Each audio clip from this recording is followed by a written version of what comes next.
Hello everybody. मैं हूं नितेश और आप देख रहे हैं आपका अपना YouTube channel Nitesh sir notes. तो today we will going to learn about the topic matter in our surroundings. तो सबसे पहले इसके बारे में बात करने से पहले स्टार्ट करते हैं व्हाट इज़ मैटर। और अगर मैटर है तो जितने भी दुनिया में जो भी चीज़ बने हुए हैं किससे बने हुए हैं, मैटर से बने हुए हैं। और हमारा पूरा सराउंडिंग किससे बना है, मैटर से बना है। तो जो भी चीज़ आप अपने आसपास देखते हैं, जो भी चीज़ दिखाई देता है, उसमें आप देखिएगा हर चीज़ वो मैटर से बना हुआ है। ठीक है। तो जैसे कि टीवी हो गया, फैन हो गया, बेड हो गया, दीवार हो गए, कूलर हो गया, एसी हो गया, फैन हो गया, everything is made up of matter. So matter in our surrounding, the topic is matter in our surrounding. This is the first chapter of class 9 science. So as we look at our surrounding, we see a large variety of things which different shape, size and texture. तो हम लोग क्या करते हैं अपने surrounding में जब देखते हैं तो बहुत सारे डिफरेंट डिफरेंट शेप्स के, साइज के या टेक्सचर की चीज़ें दिखाई देती हैं। Everything in this universe is made up of material which scientist have named matter. और जितने भी चीज़ यहाँ पे यूनिवर्स में बने हुए हैं, उसको जितने मटेरियल हैं जो बने हुए मेड अप ऑफ मटेरियल, उसको साइंटिस्ट ने क्या नाम दिया है, तो उसको नाम दिया है matter. So the air we breathe, the food we eat, stones, cloud, star, plants and animals, even a small drop of water or a particle of sand, everything is matter. तो आप देखते हैं जो हवा हम लोग सूंघते हैं, जो खाना हम लोग खाते हैं, स्टोन्स जो पत्थर हैं, clouds, stars, plants, animals, even a small drop of waters, a particle of sand, everything is matter. तो जितना भी यहाँ एग्जाम्पल दिया, मतलब जो भी चीज़ आपके दिमाग में आता है वो कहीं ना कहीं मैटर से, इस यूनिवर्स में जितने भी चीज़ बने हैं वो मैटर से बने हैं। So we can also see as we look around that all the things mentioned above occupy space and have a mass. तो जितना भी चीज़ के बारे में बात किए वो क्या करते हैं, occupy space and have mass. अगर ऑक्सीजन भी ब्रीथ, अगर हम लोग जो सांस लेते हैं, अगर उसको भी अगर हम लोग देखेंगे तो वो क्या करता है, स्पेस ऑक्यूपाई करता है। और बहुत ज़्यादा ऑक्सीजन को एक जगह पे भर देंगे तो क्या हो जाएगा, वो मास भी ऑक्यूपाई करेगा। तो उसमें क्या होगा, पहला तो होगा स्पेस और दूसरा क्या होगा, मास। कोई भी मैटर होगा तो ये दो ठो चीज़ उसमें मिलेंगे ही मिलेंगे। So in other word they have both mass and volume. तो दूसरे वर्ड में इसको क्या कह सकते हैं, इसमें मास भी है एंड वॉल्यूम भी है। ठीक है। तो मास मतलब कि उसका वजन हो गया, वॉल्यूम मतलब जितना भी वो एरिया ऑक्यूपाई कर रहा है वो उसका स्पेस जो हो गया उसका वॉल्यूम हो गया। ठीक है। Now since early times human being have been trying to understand their surrounding. तो क्या हो रहा है, ह्यूमन बींग्स अपने सराउंडिंग को समझने का कोशिश कर रहे हैं, बहुत ही अर्ली टाइम से, बहुत ही पहले से समझने का कोशिश कर रहे हैं। So early Indian philosopher classified matter in the form of 5 basic element. तो अर्ली फिलोसफर जो थे वो क्या किए थे, मैटर को 5 भागों में बांटे थे, 5 एलिमेंट्स में विभक्त किए थे। सो द पंच तत्व, उसका नाम क्या दिए थे, पंच तत्व नाम दिए थे। और ये कौन कौन था, एयर था, अर्थ था, फायर था, स्काई था और वाटर था। तो इसके बारे में फिलोसोफर पहले भी बात किए थे। जो पंच तत्व है वो कौन कौन सा है, तो एयर है, अर्थ है, फायर है, स्काई है और वाटर है। So according to them, everything living and non-living was made up of these 5 basic elements. तो कोई भी चीज़, जीव हो या निर्जीव हो, लिविंग थिंग हो या नॉन लिविंग थिंग हो, ये 5 बेसिक एलिमेंट्स से ही बना होता है। So ancient Greek philosophers had arrived at a similar classification of matter. तो जो बोलते हैं एंशियंट ग्रीक फिलोसफर एक थे, तो वो भी इसी तरह के क्लासिफिकेशन पे अराइव हुए थे, मतलब पहुंचे थे कि क्या है, पंच तत्व से बना होता है वो, आइदर लिविंग थिंग हो या नॉन लिविंग थिंग हो। किससे किससे बना होगा, एयर से बना होगा, अर्थ, फायर, स्काई एंड वाटर से बना होगा। So modern day scientists have evolved two type of classification of matter based on their physical properties and chemical nature. तो आज के डेट में ये सब तो जितने भी थे वो कब क्वालिफाई किए थे, ये जितने भी थे ये क्वालिफाई किए थे अर्ली टाइम्स में। कब किए थे, अर्ली टाइम्स में। अब मॉडर्न क्लासिफिकेशन क्या बोलता है, तो मॉडर्न क्लासिफिकेशन बोलता है scientist have evolve two type of classification of matter based on their physical property and chemical property. तो साइंटिस्ट जो आज के डेट में जो इवॉल्व किए हैं, तो दो तरह का क्लासिफिकेशन किए, एक फिजिकल प्रॉपर्टी वाला और केमिकल नेचर वाला। तो पहला क्लासिफिकेशन क्या हो जाएगा मॉडर्न थ्योरी पे, फिजिकल प्रॉपर्टीज, और दूसरा क्या हो जाएगा, केमिकल नेचर। तो फिजिकल प्रॉपर्टी उसका आवरण को देखकर, उसका बाहरी संरचना को देखकर, उसका प्रॉपर्टीज़ को देखकर क्या किया था, साइंटिस्ट क्लासिफाई किया किस तरह का वो है मैटर। और दूसरा उसका केमिकल, मतलब किस तरह से वो रिएक्ट करता है और क्या बन जाता है, केमिकली उसका फॉर्मूला क्या था, इस तरह से देखकर वो क्लासिफिकेशन मैटर का किए। तो अब हम लोग देखते हैं कि in this chapter we shall learn about the matter based on its physical property and chemical aspect of matter will be taken up in subsequent chapters. तो यहाँ पे बेसिकली हम लोग को किस पे डील करना है, तो this chapter will learn about the matter based on किस पे बेस्ड होगा, फिजिकल प्रॉपर्टीज पे बेस्ड होगा। और chemical aspect of matter will be taken up in subsequent chapter. तो आगे वाले जितने भी चैप्टर होंगे उसमें हम लोग केमिकल प्रॉपर्टी, केमिकल एस्पेक्ट्स को भी देखेंगे। तो यहाँ बेसिकली हम लोग देख के चलेंगे फिजिकल प्रॉपर्टी। तो सबसे पहले बात करते हैं फिजिकल नेचर ऑफ मैटर का, कि यहाँ पे पढ़ना क्या है, फिजिकल नेचर ऑफ मैटर। तो देखते हैं फिजिकल नेचर ऑफ मैटर क्या है। पहला कहता है matter is made up of particles. Matter किससे बना है, तो पार्टिकल से बने हुए। So for a long time two schools of thought prevailed regarding the nature of matter. One school believed matter to be continuous like a block of wood, whereas the other thought that matter was made up of particle like sand. तो दो तरह का school चल रहा था वहाँ पे, believe कर रहे थे कि क्या है, एक जो मैटर बना हुआ है वो बोलते थे ब्लॉक ऑफ वुड का बना हुआ, मतलब इस तरह का ब्लॉक ऑफ वुड का बना हुआ। दूसरा क्या कहा था, thought that matter was made up of particle, बहुत छोटे छोटे सैंड के जैसे पार्टिकल से, उस तरह के पार्टिकल से बने हुए हैं। तो let us perform an activity to decide about the nature of matter as it is continuous और पर्टिकुलेट। तो हम लोग को देखना है कि वो क्या है, कंटिन्यूअस इस तरह का है या फिर पर्टिकुलेट इस तरह का। तो चलिए हम लोग एक्टिविटी देखते हैं। सबसे पहले कहता है take 100 ml beaker, fill half the beaker with water and mark the level of water. तो सबसे पहले कितना ले लेंगे, 100 ml बीकर ले लेंगे, एक बीकर ले लिए। उसके बाद mark the level of water in the beaker. तो जितना भी पानी लिए उसको मार्क कर ले, ठीक है। तो अगर हाफ भरे तो उसको क्या करेंगे, हाफ पे मार्क कर लेंगे, ठीक है। Now dissolve some salt sugar with the help of a glass rod. अब इसमें क्या डालेंगे, सॉल्ट डालेंगे और शुगर डालेंगे, ठीक है, किसमें, उस बीकर में जिसमें पानी भरा हुआ है।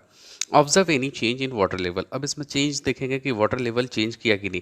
मान लीजिए मार्क यहाँ किए हैं तो क्या होगा, हो सकता है ये चेंज ऊपर हो जाए, क्योंकि अभी बताए थे कि मैटर में क्या है, it occupy space and have मास। तो कोई भी चीज़ मिक्स कर रहे हैं तो वो स्पेस लेगा और उसका क्या होगा, अपना कुछ मास होगा। तो आपको देखना है observe any change in water level. तो क्या होगा, वाटर लेवल में कितना चेंज होगा वो देखना है। So what do you think has happened to the salt. तो आपको देखना है कि सब सॉल्ट कहाँ चला गया, मतलब घुल जाता है तो क्या हो जाता है, गायब हो जाएगा। तो उसको आपको देखना है। So where does it disappear, कहाँ पे वो गायब हो गया, ये भी आपको देखना है। फिर देखना है कि does the level of water change, water का लेवल क्या हो रहा है, चेंज हो रहा है या नहीं हो रहा है। So in order to answer these questions we need to use the idea of matters made up of particles. तो हम लोग को फिर से आइडिया क्या है कि पार्टिकल से बना हुआ, छोटे छोटे क्या है, पार्टिकल से मैटर बने हुए, ठीक है। तो ये आइडिया को लेके चलना है। So what was there in the spoon, salt और sugar has now spread throughout the water. अब जो भी सॉल्ट या शुगर इसमें था वो क्या हो गया, जब इसमें मिक्स किए तो वो थ्रू आउट द वाटर क्या हो गया, उसमें स्प्रेड हो गया और इसीलिए गायब हो गया था। So this is illustrated in figure 1.1। तो यहाँ पे जो भी सॉल्ट या शुगर थे वो क्या हो गए, डिसअपेयर हो गए, क्या हो गए, डिसअपेयर हो गए। अब डिसअपेयर हुए तो कहाँ चले गए, तो ये जो स्पेस था, जैसे कि वाटर मॉलिक्यूल है तो इसके बीच में क्या था, स्पेस था, यहाँ पे क्या था, स्पेस था। तो ये स्पेस को ऑक्यूपाई किया कौन, सॉल्ट या शुगर। और फिर क्या हो गया, इसमें घुल गए। और देखिएगा वाटर लेवल जब जो होगा तो वो क्या हो जाएगा, थोड़ा सा राइज कर जाएगा, बिकॉज कोई भी अगर मैटर है तो वो ऑक्यूपाई करता है स्पेस और उसका कुछ ना कुछ मास होता है। So when we dissolve salt in water, the particles of salt get into the spaces between the particles of water. तो जो spaces था particles of water के बीच में, उसी में वो क्या होते हैं, घुल जाते हैं और वहीं पे गायब हो जाते हैं। अब नेक्स्ट क्वेश्चन कहता है how small are these particles of matter, कितने छोटे हो सकते हैं ये पार्टिकल्स ऑफ मैटर। तो एक एक्टिविटी करेंगे और हम जानेंगे कि कितने छोटे हो सकते हैं। So take 2 to 3 crystals of potassium permanganate and dissolve then in 100 ml of water. तो क्रिस्टल किसका ले लेंगे, पोटासियम पर मैग्नेट का क्रिस्टल ले लेंगे। कितना, 2 to 3 क्रिस्टल्स, ज़्यादा लेना नहीं है, 2 to 3 क्रिस्टल्स लेना है। Take out approximately 10 ml of this solution, put to 90 ml of clear water. अब 100 ml यहाँ पे पोटेशियम पर मैग्नेट बनाए थे, अब इसका 10 ml क्या करेंगे, इसमें डालेंगे। फिर सॉरी, ये प्योर वाटर था, एकदम फ्रेश वाटर, इसमें पोटेशियम पर मैग्नेट 2 से 3 क्रिस्टल यहाँ पे मिला है। अब इसका 10 ml क्या करेंगे, इसमें डाल देंगे, ठीक है। Now take out 10 ml solution and put it another 90 ml clear water, keep diluting the solution like this to 5 to 8 times. अब फिर इससे लेंगे 10 ml, फिर इसमें डालेंगे, फिर इससे लेंगे 10 ml, फिर इसमें डालेंगे, और ये कंटिन्यू रिपीट करेंगे 5 से 8 time. Since the water still coloured, तो आप देखिएगा कि वाटर स्टिल कलर्ड, तो आप सोच सकते हैं कि इससे पार्टिकल्स कितना छोटा साइज का हो सकता है कि 2 से 3 क्रिस्टल में इतने सारे पानी को कलर कर दिया और अभी भी कलर यहाँ पे विजिबल होगा। So this figure shows that estimating how small are the particles of matter with every dilution, though the color becomes light, it is still visible. तो color तो light हो रहा है, लेकिन वो क्या है, still visible, मतलब दिखाई दे रहा है. So this experiment shows that just a few crystals of potassium permanganate can color a large volume of water, about 1000 litre. तो अब छोटा सा पोटेशियम परमैंगनेट सॉल्यूट क्या होगा, crystal large volume of water 1000 litre का वाटर को भी क्या कर सकता है, वो कलर कर सकता है. So we conclude that there must be millions of tiny particles in just one crystal of potassium permanganate. तो हम लोग देख सकते हैं कि क्या है, millions of tiny particles होते हैं just one crystal में, किसमें, पोटेशियम परमैंगनेट में, which keep on dividing themselves into smaller and smaller particles. तो आप इमेजिन भी नहीं कर सकते ये पार्टिकल्स कितने छोटे हो सकते हैं, और अपने आप को कीप ट्राइंग टू, मतलब स्मॉलर एंड स्मॉलर पार्टिकल में वो डिसॉल्व होते जाते हैं और डिवाइड करते रहते हैं अपने आप को, इतने छोटे पार्टिकल्स में डिवाइड कर सकते हैं. The same activity can be done using 2 ml of Dettol instead of potassium permanganate. तो अगर आपके घर में पोटेशियम परमैंगनेट जनरली होता नहीं है तो डिटॉल के सॉल्यूशन से भी कर सकते हैं. The smell can be detected even on a repeated dilution. तो जितने भी रिपीटेड डाइल्यूशंस होंगे उसमें आप देखिएगा स्मेल उस वाटर में रह जाएंगे. तो क्या हो रहा है कि वो जो पार्टिकल थे वो keep on dividing smaller and smaller particles में, वो डिवाइड लगातार कर रहे थे. तो यहाँ से हम लोगों को एक डेफिनेशन मिल गया साइज ऑफ द पार्टिकल. तो कहता है the particle of matter are very small, they are small beyond our imagination. तो इतने स्मॉल होते हैं इसके साइज ऑफ द पार्टिकल जिसको हम लोग सोच भी नहीं सकते हैं. नो, अब हम लोग बात करेंगे characteristic of a particle of matter. उसके क्या क्या विशेषताएं होते हैं, पार्टिकल ऑफ मैटर होगा उसकी क्या क्या विशेषताएं होंगी. तो चलिए पहला देखते हैं. Particles of matter have spaces between them. तो पार्टिकल के बीच में क्या होता है, कुछ ना कुछ स्पेस होता है. तो ये क्या है, इसके स्पेस होंगे. तो चलिए देखते हैं क्या है पार्टिकल के बीच में space. So in activity 1.1 and 1.2, we saw that particles of sugar, salt, Dettol और potassium permanganate got evenly distributed in water. तो जितने भी एक्टिविटी देखे थे उसमें क्या होता था, इवनली डिस्ट्रीब्यूट हो जाता था और उसमें मिक्स हो जाता था, किस में, वाटर में. So similarly when we make tea, coffee और लेमोनेड, नींबू पानी, particle of one type of matter get into the spaces between the particle of other. This shows that there is enough spaces between the particle of matter. तो हम लोग देखते हैं कि जब भी हम लोग चाय बनाते हैं, कॉफ़ी बनाते हैं या फिर नींबू पानी बनाते हैं, तो particle of one type of matter क्या होता है, उसके स्पेस को ले लेता है. एक मैटर दूसरे मैटर के क्या करता है, उसके स्पेस को ले लेता है. So spaces between particles of the other, दूसरे का स्पेस को ले लेता है. This shows that there is enough spaces between the particle of matter. तो इससे तो क्लियर हो गया कि इसमें क्या होगा, स्पेसेस होगा, यहाँ पे स्पेसेस होगा कोई भी मैटर के बीच में. ठीक है. नाउ दूसरा कैरेक्टरिस्टिक कहता है 1.2.2, particle of matter are continuously moving. तो ये क्या होते हैं, मैटर जो होते हैं उसके पार्टिकल्स क्या होते हैं, कंटिन्यूसली मूव करते रहते हैं, एक प्लेस से दूसरे प्लेस, दूसरे प्लेस से तीसरे प्लेस. तो ये क्या होता है, कंटिन्यूसली मूव करते रहते हैं. So put a unlit incense stick in a corner of your class. How close do you have to go near it to as to get its smell? तो अब क्या करना है, एक अगरबत्ती जला लेना है, क्लास के कोई भी कोने में जला लीजिए और आपको कितना दूर से उसका सुगंध आ जाता है वो आप पता करें. Now light the incense stick, what happens, do you get the smell sitting at a distance. तो अगर आप जलाए हैं अगर कुछ इस तरह का अगरबत्ती, तो दूर से उसका स्मेल आ रहा है कि नहीं आ रहा. Record your observation. तो आपको क्या करना है, उसका ऑब्जर्वेशन रिकॉर्ड करना है. नेक्स्ट एक्टिविटी कहता है take 2 glasses beaker filled with water. 2 beaker ले लेंगे, उसको पानी से भर देंगे. Put a drop of blue और red ink slowly and carefully along the sides of the first beaker and honey in the same way in the second beaker. एक में क्या कर लेंगे, या तो ब्लू या रेड इंक स्लोली उसमें केयरफुली क्या करेंगे, sides of the first beaker में डाल देंगे ड्रॉप वाइज, और दूसरे में हनी डाल देंगे the same way in the second beaker. Leave them undisturbed in your house or a corner of the class. और उसको बिना हिलाए डुलाए एक जगह पे कहीं पे भी क्लास में रख देना है. Record your observation. अब फिर आपको अपना ऑब्जर्वेशन को रिकॉर्ड करना है. So what do you observe immediately after adding the ink drop. तो अगर इंक ड्रॉप अगर ऐड करते हैं तो आपने तुरंत ऑब्जर्वेशन क्या देखा उसको रिकॉर्ड कर लेना. देन दूसरा एक्टिविटी कहता है what do you observe immediately after adding a drop of honey. Honey को ड्रॉप करने के बाद में क्या ऑब्जर्वेशन मिलता है उसको रिकॉर्ड कर लेना. So how many hours or days does it take for the color of ink to spread evenly throughout the water. तो कितना दिन लगता है इवेनली पूरा उस पानी में फैलने में, दिन में कितने घंटे लग सकते हैं वो आपको ऑब्जर्वेशन करना है. अब इसका रिजल्ट हम लोग आगे देखेंगे, अभी ये ऑब्जर्वेशन समझ लीजिए. और फिर एक तीसरा एक्टिविटी आता है. Now, third activity, drop a crystal of copper sulfate or a potassium permanganate into a glass of hot water and another containing cold water. Do not stir the solution. अब क्या कह रहा है कि एक में गर्म पानी ले लेना और दूसरे में ठंडा पानी ले लेना। उसमें क्या करना है, या तो कॉपर सल्फेट सॉल्यूशन डाल देना है या फिर पोटासियम परमैंगनेट के क्रिस्टल्स को डाल देना है। तो कॉपर सल्फेट के क्रिस्टल को डालेंगे या पोटासियम परमैंगनेट के क्रिस्टल को डालेंगे, एक गर्म पानी में एक ठंडे पानी में। Allow the crystal to settle at the bottom. अब क्रिस्टल को कहाँ पे जाने देंगे, बॉटम पे, मतलब उसके सबसे तल पे जाने के लिए दे देंगे। What do you observe just above the solid crystal in glass. तो आप क्या ऑब्जर्व करते हैं सॉलिड क्रिस्टल ग्लास में, उसको देखना है। So what happens as time passes, जैसे जैसे समय बीतते जाएगा उसके बाद क्या हो रहा है उसको भी नोट डाउन करना है। फिर what does the suggest that about the particle of solid और लिक्विड। तो क्या होता है, पार्टिकल के बारे में क्या बता रहा है, सॉलिड है कि लिक्विड है। Does the rate of mixing changes with the temperature. तो आपको देखना है कि गर्म पानी में जल्दी मिल रहा है या ठंडा पानी में, बिकॉज टेम्परेचर का कोई रोल होता है इसमें, अगर घुलने में, तो वो भी मतलब आपको देखना है, और क्यों और कैसे होता है वो भी आपको समझना है।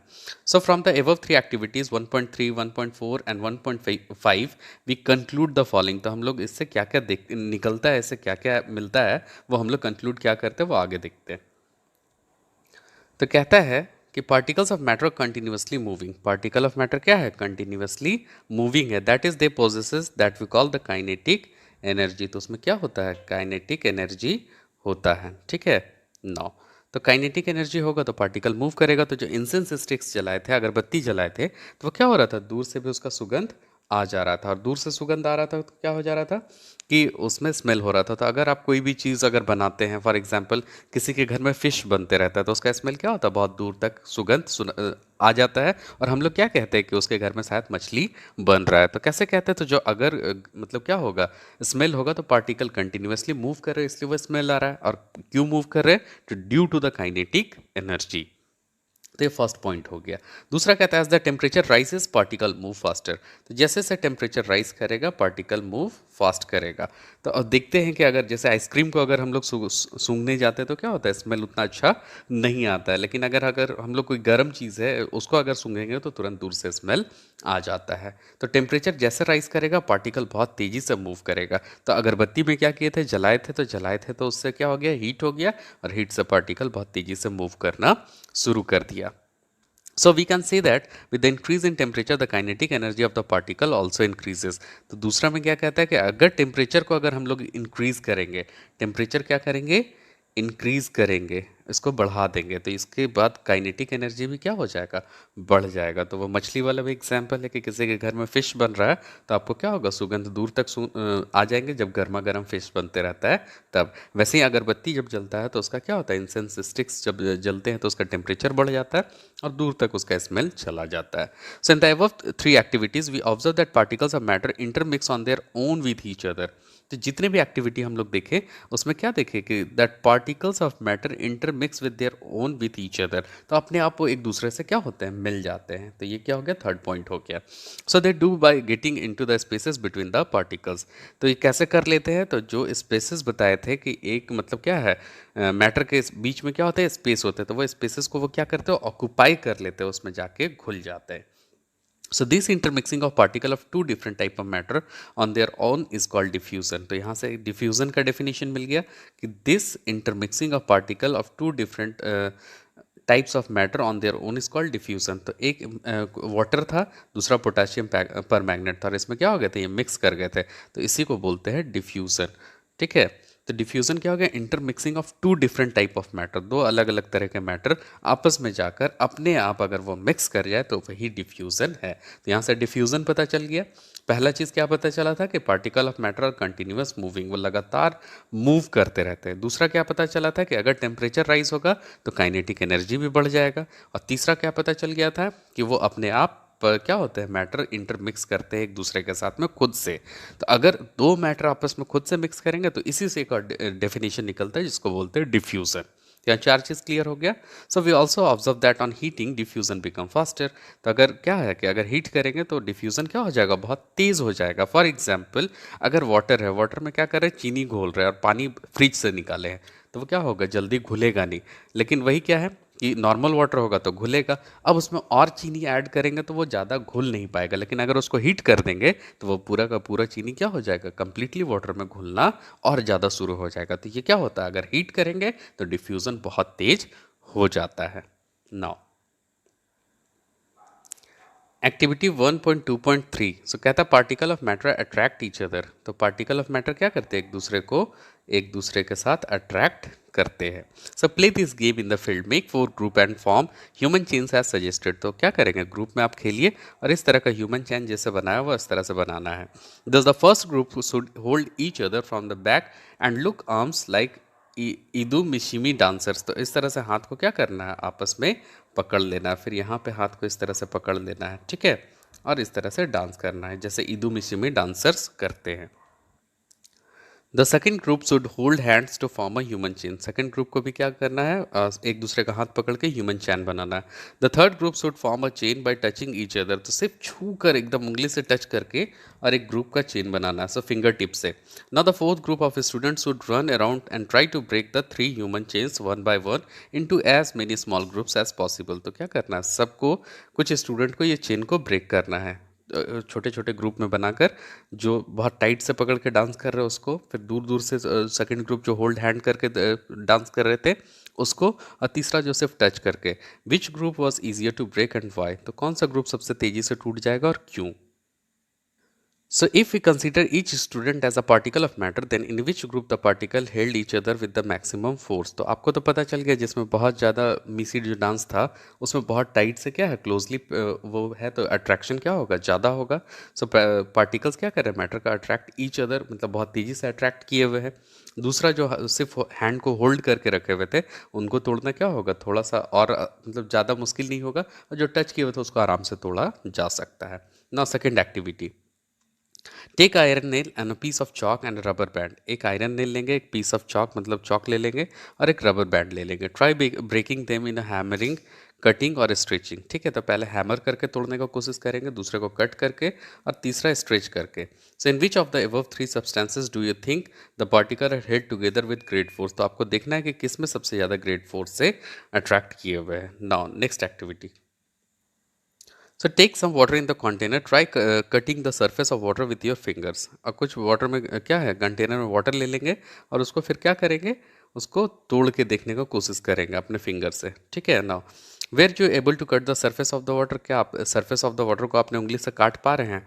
What would be the reason behind the surface of water remaining together. तो कौन सा ऐसा रीजन है जिससे फिर वाटर आपस में एक जैसा मिल जा रहे हैं। So the above 3 activities suggest that the particle of matter have forces acting between them. तो सब एक्टिविटी में क्या देखे थे कि जो फोर्स ऑफ अट्रैक्शन है यहाँ पे, तो वो क्या है, मैटर में वो फोर्स एक्ट कर रहा है एक दूसरे के बीच में। This force keeps the particle together, the strength of this force attraction varies from one kind of matter to another. और यही फोर्स ऑफ अट्रैक्शन क्या कर रहा था, एक दूसरे को क्या कर रहा था, स्ट्रेंथ से बाइंड करके रख रहा था, और एक मैटर दूसरे मैटर का फोर्स ऑफ अट्रैक्शन अलग अलग होता है। फॉर एग्जाम्पल वाटर का फोर्स ऑफ अट्रैक्शन अलग होगा तो रबर बैंड का अलग होगा, आयरन नील का अलग होगा फोर्स ऑफ अट्रैक्शन, तो फिर क्या है, चॉक का अलग होगा। तो सबका फोर्स ऑफ अट्रैक्शन अलग अलग होता है, लेकिन फोर्स ऑफ अट्रैक्शन होता ज़रूर है। जिसमें फोर्स ऑफ अट्रैक्शन कम होगा उसको हम लोग इजिली तोड़ सकते हैं, जिसमें फोर्स ऑफ अट्रैक्शन बहुत ज़्यादा होगा उसको तोड़ना बहुत ही मुश्किल होगा। This is all about the force of attraction between the particles acting between each other. ठीक है, now so this is all about the today's video.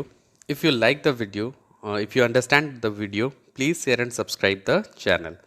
One thing, if you understand this topic, you will able to answer the questions that are given in the following descriptions of the NCERT book. After questioning, if any doubt, please make sure that you have to comment in the comment section below. In this video, this is all about it, and in next video we will cover the remaining part of this chapter. Thank you.